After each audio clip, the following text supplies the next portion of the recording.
তো রান্না করবো আজকে আমি।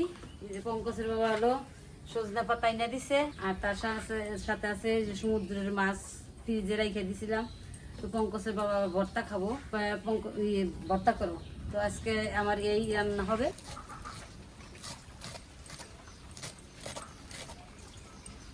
তো মাছটা সিদ্ধ করবো এখন। সিদ্ধ করার জন্য যে কড়াইতে জল দিয়ে দিছি, মাছও দিয়ে দিব, হলুদ গুঁড়ো দিয়ে দিব, একটু করে লবণ দিয়ে দিব।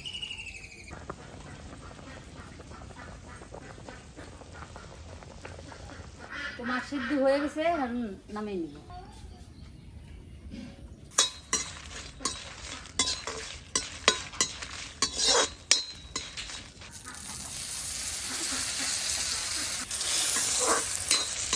এখন সজনে পাতা ভেজে নিব।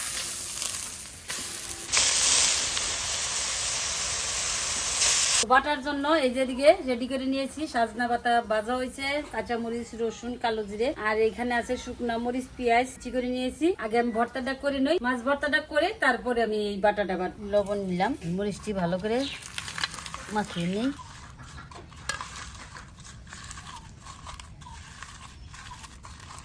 আমার মা খাদিকে কিন্তু আমার আর সহ্য হইতেছে না, একটু তাড়াতাড়ি জিভায় জল এসে বসছে আমার এই ভর্তা দিকে। মাছ কিন্তু সুন্দর করে আমি বাইছে নিছি, তারপরেও কাটা।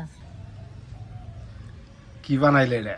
মাছ ভর্তা হয়ে গেল, এখন আমি আবার সজপাট